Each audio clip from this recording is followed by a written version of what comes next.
돕는 배필을 지으리라 하시니라. 하나님 보시기에 좋지 아니하니. 아이고 큰일 났네. 오늘 솔로인 분들이 굉장히 많은데 빨리 결혼하라는 얘기가처럼 보이나요? 다시 18절 한 번만 띄워주시겠어요? 자막으로. 예. 과연 이 얘기가 빨리 결혼하라는 얘기인가? 하나님께서 보기에 혼자 사는 것은 보기에 좋지 아니하니 하나님께서 보기 좋으려면 둘이 짝지어서 같이 살아야 되는 게 하나님의 뜻 아닌가? 그렇게 이해하실 수도 있겠죠. 그런데 이 안에 담겨져 있는 내용은 그 정도의 내용이 아니라 더 깊은 의미가 담겨져 있습니다. 여기 좋지 아니하다, 원어는 로토브라는 단어를 썼어요. 토브가 무슨 뜻이라고요? 보시기에 좋았더라. 하나님께서 보시기에 좋았더라. 우리 인간과 만물을 창조하시고 보시기에 좋았더라. 토브, 가장 좋고 가장 선한 겁니다. 그런데 그 앞에 로라는 단어가 붙으면 노가 돼요. 노, 영어로 노. 그러니까 좋지가 않다. 그런데 우리 성경에서 이 로라는 단어가 우리가 아니야, 싫어, 나빠 이렇게 선을 긋듯이 딱 그렇게 이분법으로 쓰여지지 않아요. 이 로라는 단어는 항상 무엇을 지향하게 되어 있습니다. 이 로라는 단어가 쓰여진 한 부분을 여러분들한테 소개하면, 용례를 소개하면 호세아 선지자 말씀에 나와요. 호세아가 누구죠? 선지자. 예. 넘기다 보면 호세아 나와요. 나중에 그 호세아가 하나님의 명령에 의해서 북이스라엘에서 말씀을 전하러 갑니다. 근데 하나님의 명령이 혹시 뭐였는 줄 아세요? 호세아에게 주신 명령이 음란한 여인과 결혼해라. 그 음란한 여인의 이름이 뭐라고요? 고멜. 고멜과 결혼해서 아니 하나님, 세상에 도대체 음란한 여인과 내가 왜 결혼해야 됩니까? 근데 거기다가 음란한 여인과 결혼하는 것으로 멈추는 게 아니라 자녀까지 낳으래요. 아주 확인 사살을 하고 있죠. 자녀까지 낳으래요. 근데 그 자녀들의 이름이 뭔지 아세요? 로암미, 로루하마입니다.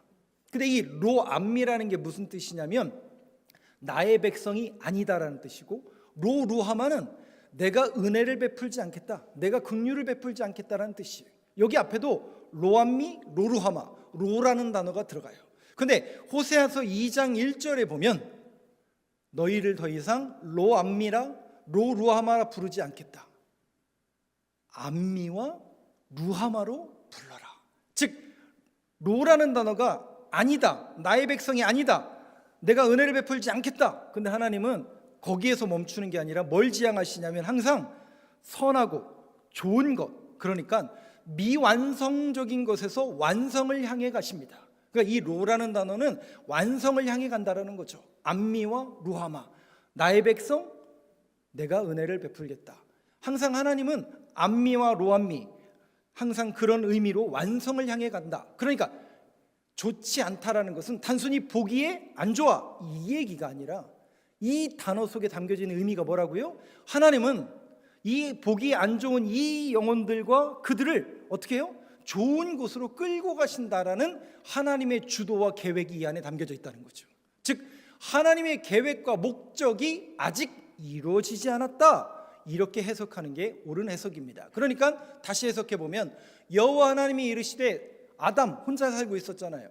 아담이 혼자 사는 것이 아직 하나님의 계획이 이루어지지 않았다는 거죠. 그럼 그 하나님의 계획은 뭐냐? 내가 그를 위하여 뭐를 지으리라? 돕는 배필을 지으리라. 하나님의 계획은 돕는 배필을 지어서 주시는 거예요. 그러면 그 다음 구절이 뭐가 나와야 정상이에요? 돕는 배필을 하나님의 계획으로 주신다라고 했으면 돕는 배필에 대한 이야기가 나와야 되는데, 놀랍게도 우리 성경은 전혀 뜬구름의 얘기가 나와요. 그러니까 여러분들이 성경을 보실 때 그냥 보시면 안 되고 앞뒤 문맥 연결하셔서 보시면 성경만큼 재밌는 책이 없다니까요. 동의를 안 하시는데 그렇습니다. 19절 한번 보시죠. 도대체 무슨 얘기가 나오는가? 같이 읽어보겠습니다. 시작.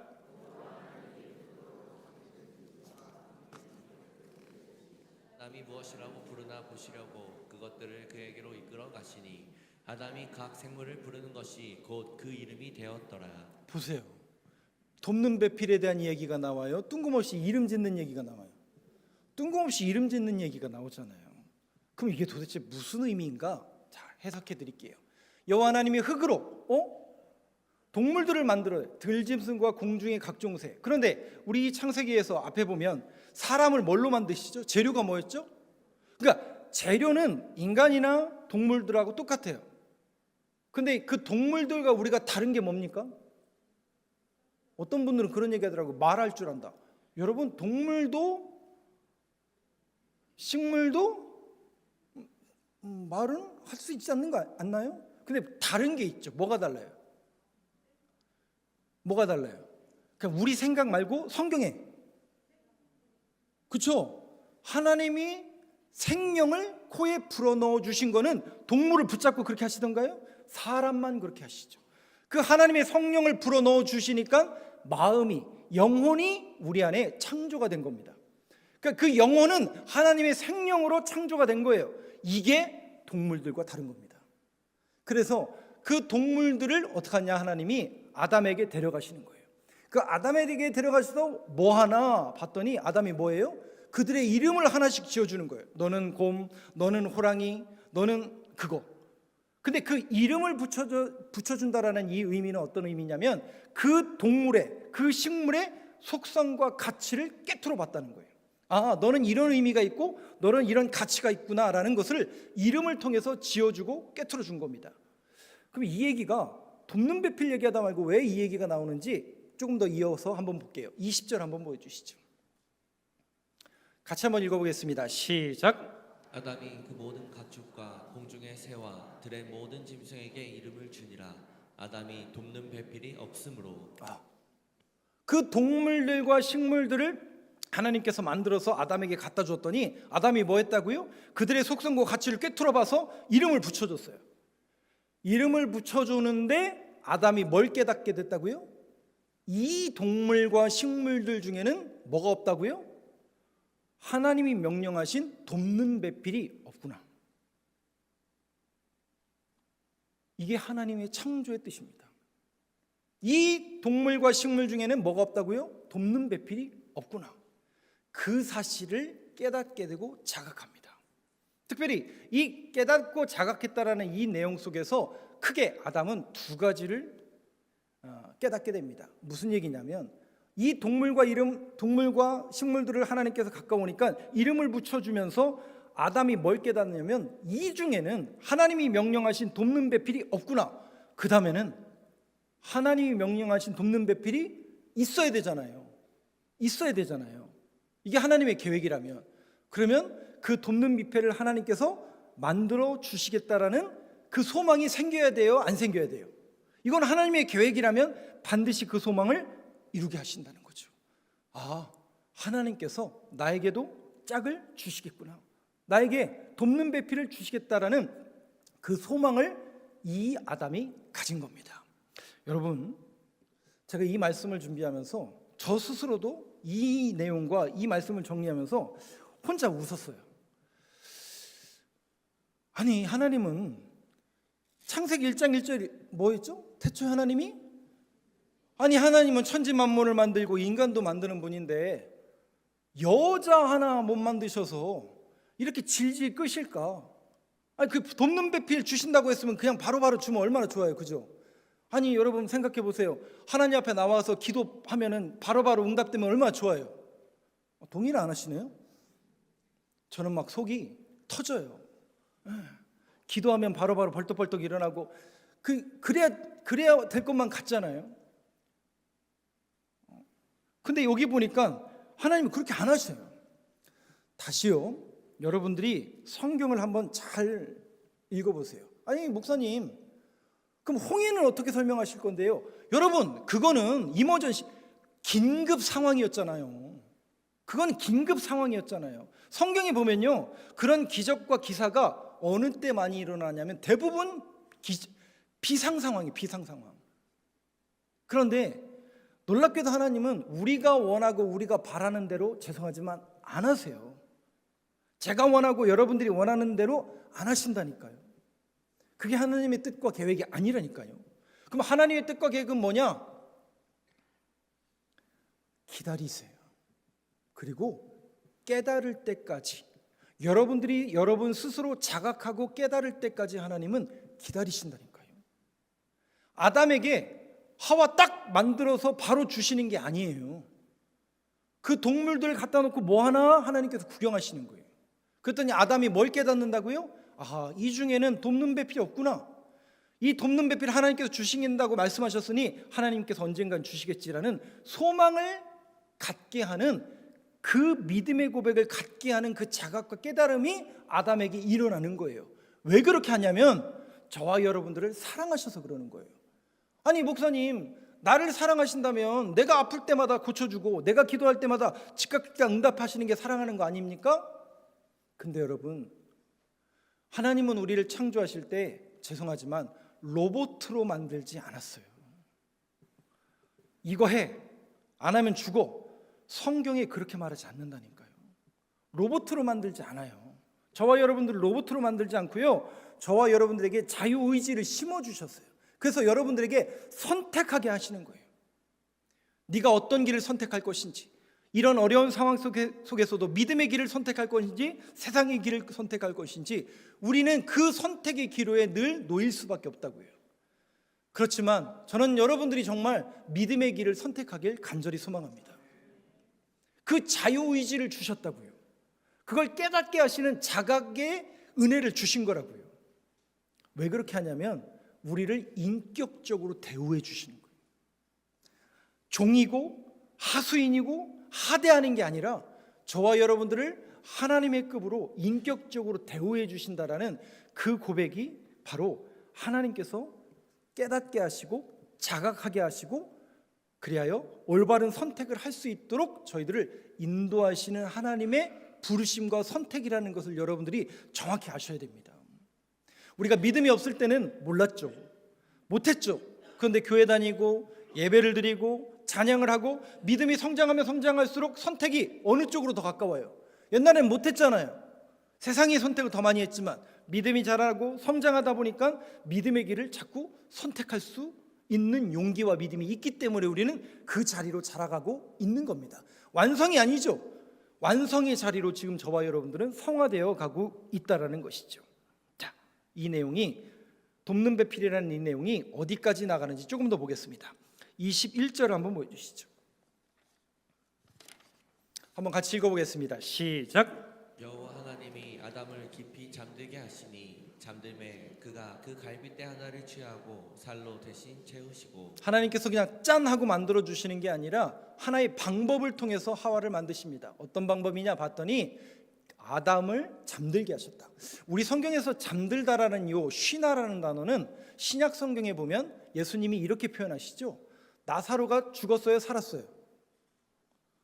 죽었죠. 죽은 지 몇 날이 지났죠. 예수님이 늦게 오셨죠. 근데 예수님이 뭐라고 말씀하세요?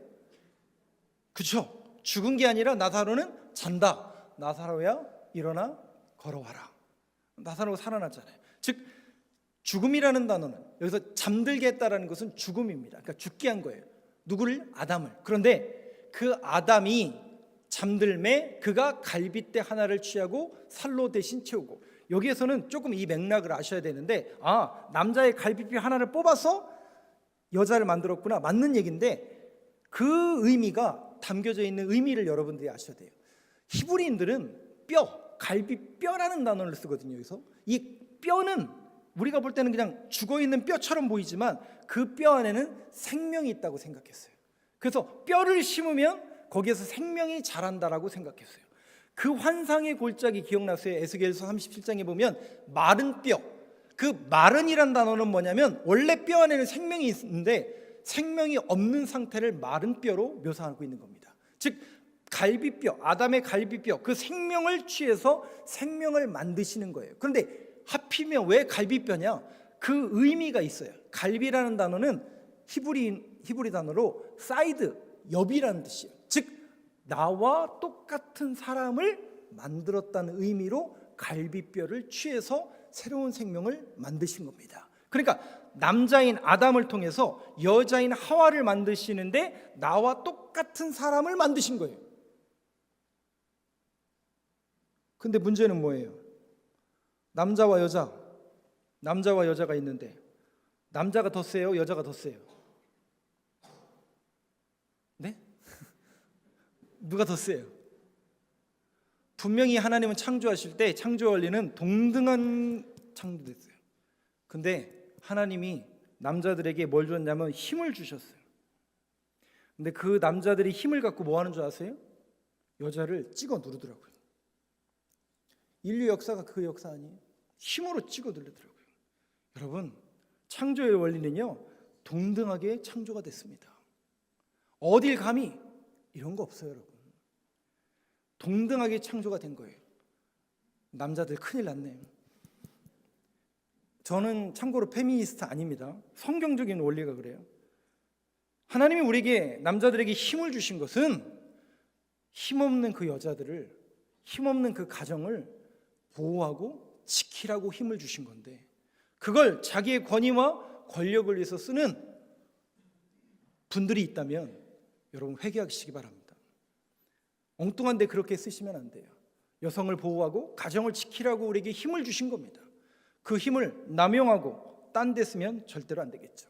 그런데 여기 돕는 배필, 여성을 하와를 만들 때 돕는 배필로 만드는데 이름이 돕는이네요. 돕는. 그리고 배필이라는 단어를 썼습니다. 이 단어가 에제르라는 단어예요. 에제르. 그럼 이 에제르, 돕다라는 단어는 언제 쓰는 거냐? 하나님께서 남자가 혼자 사는 게 불편해 보이니까 여자를 만들어서 남자가 잘 살 수 있도록 돕도록 만든 거 아니냐? 우리가 성경을 읽으면 그런 것처럼 보이잖아요. 그 내용이 아니라니까요. 이 돕다라는 뜻은 누구만 쓸 수 있는 단어냐면, 이 단어도 어디에 나오냐면 시편 121편 1절 2절에 보면 나의 도움은 여자가 아니라 나의 도움은 천지를 지으신 여호와에게서로다. 그러니까 이 에제르라는 단어는 여자의 도움이란 뜻이 아니라 하나님의 도움이란 뜻이에요. 즉 하나님께서 도움이, 남자를 잘 먹고 잘 살게 하기 위해서 여자 도우미를 만든 게 아니라 하나님의 도움을 의미한다라는, 하나님께서 아담을 돕기 위해서 하와를 만들었다라는 그 의미로서 여자를 만든 겁니다. 하나님이 도와주신다. 그 의미가 그 안에 담겨져 있다라는 것이죠. 22절을 또 보시죠. 같이 읽어보겠습니다. 시작. 여호와 하나님이 아담에게서 취하신 그 갈빗대로 여자를 만드시고 그를 아담에게로 이끌어 오시니. 갈빗대로 여자를 만들었다는 것은 나라는 거예요. 나랑 똑같다라는 거예요. 똑같다라는 거예요. 똑같은 인간이고 똑같은 사람이라는 거예요. 그랬더니 그 아담에게 이끌어 오니까 그 모습을 보고 아담이 반했을까요? 안 반했을까요? 23절을 보시죠. 같이 읽겠습니다. 시작. 네, 이는 내 뼈 중에 뼈요 살 중에 살이라. 이것을 남자에게서 취하였은즉 여자라 부르리라 하니라. 이게 도대체 뭔 말인지 모르시겠지만 이건 이제 문학적인 표현입니다. 뼈 중에 뼈요 살 중에 살이라. 이 얘기는 예쁘다는 뜻이에요. 나랑 똑같은 사람이 걸어오는데 너무너무 사랑스럽고 아름답다는 것을 시어로 표현한 건데 우리나라 말로 이렇게 번역을 하다 보니까 이게 시처럼 안 보이는 거죠. 내 뼈 중에 뼈요 살 중에 살이라. 너무나 아름다운 여성이 내게 주신 것에 감사하는 그런 노래를 지금 지어서 부른 겁니다. 지금 아담이. 그런데 여기 보니까 이것을 남자에게서 취하였은즉 여자라 부리라 하니라. 그러니까 저 구절을 가지고 자꾸만 남성을 높이고 여자는 뼈로 만들었으니까 밑에고, 그게 아니라는 걸 여러분들이 아시길 바라겠습니다. 24절을 한번 보여주시죠. 같이 읽겠습니다. 시작. 이러므로 남자가 부모를 떠나 그의 아내와 합하여 둘이 한 몸을 이룰. 문제는 이게 문제예요. 도대체 뭔 말이에요 이게? 아니 지금 다시요, 돕는 배필을 주시겠대요. 근데 돕는 배필 바로 안 만들어 주시고 동물들의 이름을 짓는 걸 보시고, 그 동물들의 이름을 짓는 걸 보시면서 자각하고 깨달게 만들었대요. 그리고 나서 하나님께서 그 아담과 똑같은 아담의 갈빗대를 떼어서 똑같은 인간을 만드셨는데 내 뼈 중에 내 살이요 뼈요 살이요. 하나님 앞에 감사 영광 올려드렸어요.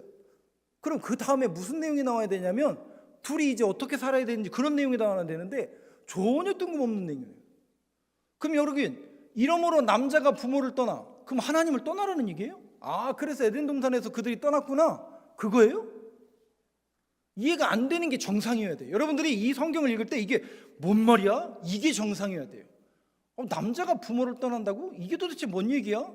그래서 궁금하셔서 이 떠난다라는 게 궁금해서 영어 성경을 찾아보고 원문을 찾아보고 주석을 찾아보고 아니면 목사님한테 물어보고, 이게 정상입니다, 여러분. 근데 이 내용이 어디에 나오고 이 24절의 초점이 전부 어디에 있냐면, 우리는 남자가 부모를 떠난다는 데만 초점을 맞춰요. 아니라니까요. 이 떠난다라는 것은 어떤 지향점이 있어요. 그러니까 떠나는 거에만 초점이 있는 게 아니라 완성을 향해서 가는데 미완료로 되어 있거든요. 문제는 뭐냐면, 초점은 뭐냐면 아내와 합하여, 즉 하와와 합하여 한 몸을 이루는 데 초점이 있는 겁니다. 그래서 이 내용을 요대로, 요 문장 그대로 교회로 번역하고 해석하는 게 사도 바울입니다. 에베소서 5장에 보면 똑같은 메시지가 나와요. 그 부분을 한번 보시면서 제가 마지막으로 설명해 드리겠습니다. 30절 31절 에베소서 저하고 교독하겠습니다. 우리는 그 몸의 지체임이라. 그러므로 사람이 부모를 떠나 그의 아내와 합하여 그들이 한 육체가 될지니. 네, 말씀을 띄워놔 주세요. 여기 31절에 보니까 아까 창세기 2장 24절에 있는 말씀하고 똑같은 말씀이 나오죠. 무슨 얘기냐면, 잘 보세요. 사도 바울이 교회라는 것을 설명할 때 이 본문을 그대로 갖다 써요. 무슨 얘기냐면 이렇습니다. 30절, 우리는 그 몸의 지체임이라. 교회는 그 몸의 지체임이라. 즉 교회의 머리가 누구시라고요? 예수 그리스도.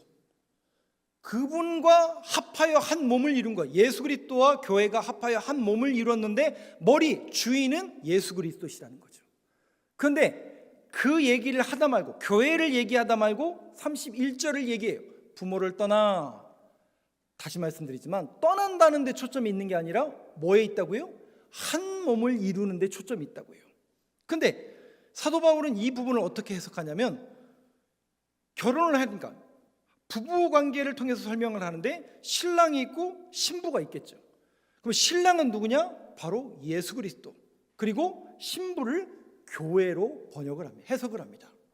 그래서 신부는, 즉 교회는 신랑과 한 몸을 이루게 되어 있고, 그 신랑과 완전히 하나가 될 때 완성된다라는 그런 의미가 있어요. 근데 그 신랑 되신 예수 그리스도께서 죽으셨다가 살아나시고 부활하시고 승천하셨어요. 그러면서 뭘 말씀하시냐면 다시 오신대요. 그래서 교회는 뭐 하는 거예요? 그분이 다시 오실 것을 기다리면서 언제 오려나 날짜 맞추기를 하는 게 아니라 그분이 오실 때까지 거룩함을 유지하는 것이 교회의 사명이고 교회의 소명입니다. 이 땅에 주님의 피값과 이름으로 세워주고 주님의 머리가 되시는 교회는 거룩한 신부로서 거룩성을 잃어버리면 된다는 얘기, 안 된다는 얘기예요. 주님이 언제 오실지는 모르지만 그 거룩함을 유지하는 것이 교회요. 지금 이 땅에 주님의 이름으로 예배하며 나아가는 저와 여러분들에게도 주신 그 사명이 바로 교회요, 거룩성이라는 거죠. 그러면 그걸 이 창세기에 있는 말씀을 갖고 인용하면서 말씀하시면서, 그러면 그거를 훈련하고 그것을 연습하는 것이 실상은 가정이라는 얘기예요. 교회가 아니라 놀랍게도 그걸 훈련하고 연습하는 데가 뭐라고요? 가정이라고요. 그래서 하나님께서 남편이란 제도와 아내라는 제도, 여러분들을 짝지어서 남편으로 불러주시고 아내로 불러주신 거예요. 그러면 남편이 해야 될 일이 있고 아내가 해야 될 일이 있겠죠. 여러분들이 오늘 이 말씀을 듣고 읽고 시험 드지 마시고 이 성경의 원리에 붙들리길 원하는데요, 22절부터 한번 잘 보시죠. 먼저 아내들이요, 아내들에게 하시는 말씀입니다. 아내들은 남편을 어떻게 대할 것인가? 읽기도 전에 저는 겁이 좀 나지만 한번 22절 23절만 저하고 교독해 보겠습니다. 제가 먼저 읽습니다. 아내들이여 자기 남편에게 복종하기를 주께 하듯 하라. 이는 남편이 아내의 머리됨이 그리스도께서 교회의 머리됨과 같음이니 그가 바로 몸의 구주시니라. 동의하시나요? 아무도 아멘을 안 하시는데 오늘 목사님이 설교를 했는데 에베소서 5장 22절을 보니까 아내들이여, 오늘 22절은 남자들이 마음에 새기겠죠? 아내들이여 자기 남편에게 복종하기를 뭐하듯 하라고요? 저희 아내도 저 뒤에 있는데 저를 볼 때마다 저렇게 봤으면 좋겠는데 이게 도대체 뭔 말인가? 죽게 하듯 하라. 예수 그리스도를 보듯 하래요, 세상에. 그러니까 오늘도 우리 남자들은 이제 이 마음을 딱 새기면서 아내들이요, 성경을 읽으시기 바랍니다. 여기 봤더니 나를 어떻게 대하라고요? 주님께 대하듯이 복종하고 해라. 과연 그 얘기인가? 24절을 한번 보시죠. 같이 읽어보겠습니다. 시작. 그러므로 교회가 그리스도에게 하듯 아내도 범사에 자기 남편에게 복종할지니라. 세상에. 더 큰일 났죠. 복종까지 하래. 아주 그냥 복종을 하래. 복종하래. 자, 그런데 여러분들이 딱 떠오르셔야 돼요. 아니 목사님, 그렇게 하고 싶어도 남편이 어떻게 보여요? 아니 그리스도처럼 보여야 말이죠. 주님처럼 보여야 말이죠. 행동을 보니까, 말투를 보니까 그리스도 같지 않아 보이는데요. 거기에 초점이 있는 거예요. 그래서 남성들이요, 그 25절입니다. 남자들에게 준, 남편들에게 준 책임이 있어요. 그게 뭘까? 25절을 열어주시죠. 같이 읽어보겠습니다. 시작. 남편들아, 아내 사랑하기를 그리스도께서 교회를 사랑하시고 그 교회를 위하여 자신을 주님같이 하라. 이게 남성들에게 주신 얘기예요. 남성은 그리스도고 주라면 거기에 걸맞는 책임을 지셔야 돼요. 거기에 걸맞는 행동과 말과 특별히 왕 같은 제사장. 여러분, 제사장이라는 의미가 뭔지 아세요? 두 가지 큰 뜻을 갖고 있어요. 첫 번째는 하나님만을 섬기며, 두 번째는 자기에게 주어진 아내, 가정을 보살피며 거룩한 제사장으로서의 사명을 감당하면서 예수 그리스도처럼 뭐하라는 얘기예요? 죽으라는, 희생하라는 얘기가 이 안에 담겨져 있습니다. 그러니 여러분, 우리가 알고 있는 그 정도의 내용이 아니라 정말 어마어마한 책임과 그 내용이 이 성경 안에 담겨져 있으니 남편들이요, 그 책임을 감당해내는 저와 여러분 되시길 간절히 소망합니다. 모든 문제가 책임을 안 져요. 공동체의 리더요, 공동체의 제사장인데 책임을 회피하고 책임을 안 지는 게 항상 문제라는 것이죠. 그거를 연습하는 거예요. 어디에서요? 가정에서. 예수 그리스도, 그분이 우리의 신랑이 되시고 우리는 거룩한 교회인데 이 맥락과 이 내용을 연습하는 곳이 어디라고요? 가정이라고요. 여러분들이 남편으로, 여러분들이 아내로서 그걸 훈련하는 곳이, 그걸 누가 보냐면 여러분들의 자녀들이 보게 되어 있죠. 그래서 우리 엄마가 우리 남편을 어떻게 대하는지, 남편이 우리 아내를 어떻게 대하는지를 자녀들이 그대로 따라하게 되어 있습니다. 그러니 저와 여러분들은 본이 되어야 되니, 오늘 여러분들이 설교를 제대로 들으셨다면 마음속에 정말 여러분들이 그러지 못했던 모습들이 있다면 내려놓고 회개하고 이 말씀을 제대로 들어서 또 이 말씀대로 우리 교회가 또 우리 가정이 그것을 정말 훈련하는 거룩한 공동체로 변화되게 하여 주옵소서. 한 가지 더불어서 말씀을 드릴게요. 이 가정에 대한 이야기를 어떤 말씀을 하다가 이게 시작이 되냐면, 이 얘기가 원래 여기서 시작돼요. 5장 18절 한번 열어주시죠. 에베소서 같이 읽어보겠습니다. 시작. 알라, 이는 방탕한 것이니 오직 성령으로 충만함을 받으라. 성령의 충만함을 받아라, 성령의 지배를 받아라는 이 얘기하다가 가정 얘기가 나와요. 그 얘기는 뭐냐면 성령 충만은 교회에서만 하라는 얘기예요? 가정에서도 하라는 얘기예요? 정확합니다. 여러분들의 가정에서도 성령 충만하셔야 돼요. 교회에서만 거룩한 척, 교회에서만 예배 잘 드리는 모습을 하나님은 원하시는 게 아니라 여러분들이 머무는 모든 자리에서 여러분들이 성령 충만하셔야 돼요. 가정에서, 학교에서, 캠퍼스에서, 직장에서 여러분들이 성령 충만하신다면 그것을 믿지 않는 사람들이 보게 되어 있습니다. 그리고 그들은 의구심을 가질 거고 그들은 우리에게 끌려올 겁니다. 우리는 더 이상 그들에게 끌려갈 수 없어요. 그들을 끌고 오는 사람이 돼야 돼요. 무엇을 가지고 그들을 끌고 오냐면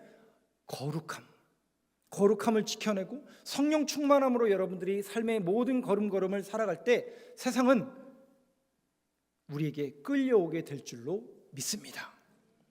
오늘 두 가지를 여러분들에게 기도 부탁을 드릴게요.